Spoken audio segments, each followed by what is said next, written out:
Hello, this is Dr. Sheila Tikku speaking about the analogues of comparison with 3D orbital of different transition elements, mainly second and the third transition series for class BSc Part 2.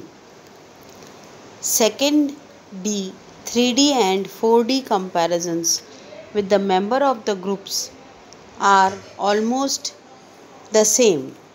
जैसे जैसे हम एक group में ऊपर से नीचे की तरफ और दाएं से बाएं की तरफ जाते हैं वैसे वैसे क्या होता है, एटॉमिक साइज़ में चेंज होता है। जब हम ऊपर से नीचे की तरफ जाते हैं तो एटॉमिक साइज़ बदलता है और जब लेफ़्ट से राइट की तरफ जाते हैं तब भी एटॉमिक साइज़ बदलता है, परंतु एटॉमिक साइज़ में के चेंज में बहुत ही कम अंतर पाया जाता है। सबसे पहले है आयनिक रेडियाई। आयनिक रेडियाई के अंदर 4D और 5D के अंदर ज़्यादा अंतर नहीं पाया जाता क्योंकि इनके बीच में 14 इलेक्ट्रॉन्स का डिफरेंस होता है और ये 14 इलेक्ट्रॉन्स के डिफरेंस के कारण इनके जो आयनिक रेडिया हैं इनके अंदर बहुत ज़्यादा अंतर नहीं पाया जाता है। जैसे कैल्शियम, स्ट्रोंशियम और बेरियम। कैल्शियम का अगर आयनिक रेडिया 0.99 है तो स्ट्रोंशियम का 1.13 और बेरियम का 1.35। तो यानी जो ये थोड़ा बहुत अंतर आ रहा है ये किसकी वजह से आ रहा है, जो 14 इलेक्ट्रॉन्स इनके बीच में पाए जा रहे हैं। इसी तरह से oxidation state, higher oxidation states के अंदर ट्रांजिशन एलिमेंट्स पाए जाते हैं। क्योंकि इनकी आउटर ऑर्बिटल के 2 इलेक्ट्रॉन्स और डी ऑर्बिटल के इलेक्ट्रॉन्स एक साथ ही निकाले जा सकते हैं। एक एक करके इलेक्ट्रॉन कम निकाले जा सकते हैं। जैसे कि निकल, पैलेडियम और प्लैटिनम में ये इलेक्ट्रॉन्स निकाले जा सकते हैं, परंतु कॉपर, सिल्वर और गोल्ड के अंदर ये +2, +1 और +3 ऑक्सीकरण अवस्था में पाए जाते हैं। इसी तरह से टाइटेनियम, जिरकोनियम और हॉफनियम के अंदर इनकी ऑक्सीकरण अवस्था बढ़ी हुई रहती है।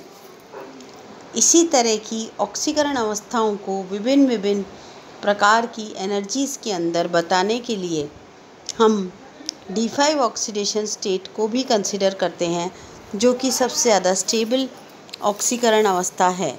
ये सबसे ज़्यादा ऑक्सीकरण अवस्था सबसे ज़्यादा स्थायी क्यों है?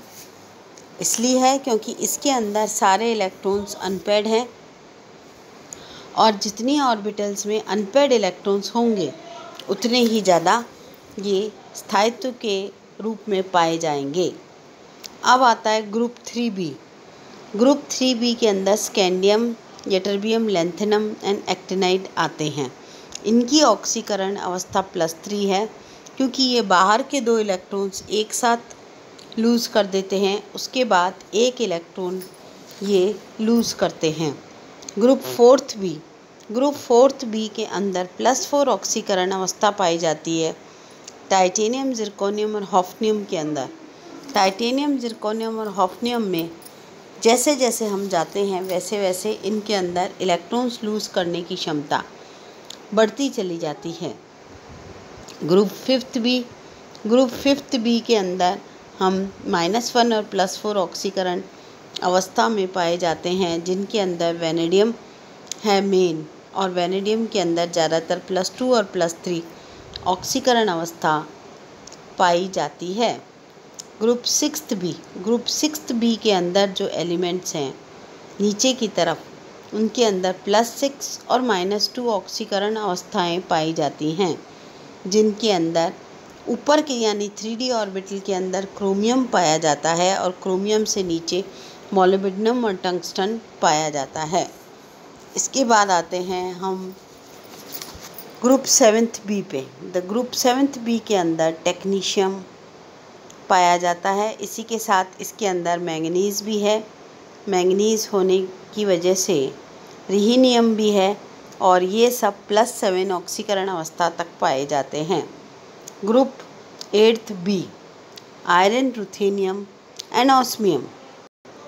आयरन, रुथेनियम रुथेनियम और ऑस्मियम के अंदर +6 ऑक्सीकरण अवस्था भी पाई जाती है, जो कि हम जितना ज़्यादा नीचे की तरफ जाएंगे उतना ही ज़्यादा हमारे अंदर ये ऑक्सीकरण अवस्थाएं पाई जाएंगी। कोबाल्ट, कैडमियम और इरिडियम। कोबाल्ट के अंदर +2 और +3 ऑक्सीकरण अवस्थाएं पाई जाती हैं। इसी तरह से इरिडियम और रोडियम, इनके अंदर भी +3 और +2 ऑक्सीकरण अवस्थाएं पाई जाती हैं, मगर pH को यदि ज़्यादा चेंज किया जाए तो +4 और +5 ऑक्सीकरण अवस्थाएं भी पाई जाएंगी। इसके बाद में आते हैं निकल, पैलेडियम और प्लैटिनम। निकल, पैलेडियम और प्लैटिनम के अंदर ज़्यादातर +4 या +2 ऑक्सीकरण अवस्था पाई जाती है, जिसके अंदर कि ये ज़्यादातर टेट्राहेड्रल कॉम्प्लेक्स या स्क्वायर प्लेनर कॉम्प्लेक्सेस बनाते हैं। Group 1B copper, silver and gold. Copper, silver और गोल्ड के अंदर ज़्यादातर +1 ऑक्सीकरण अवस्था पाई जाती है, क्योंकि इनके अंदर एक ही इलेक्ट्रॉन होता है। या तो हम इलेक्ट्रॉन दे सकेंगे या हम इलेक्ट्रॉन ले सकेंगे, इससे ज़्यादा हम इस समूह के अंदर कुछ नहीं कर सकते हैं। कॉपर ज़रूर 1-2 ऑक्सीकरण अवस्थाएं +1 और +2 चेंज करता है, मगर दूसरे तत्व ये चीज़ नहीं करते हैं।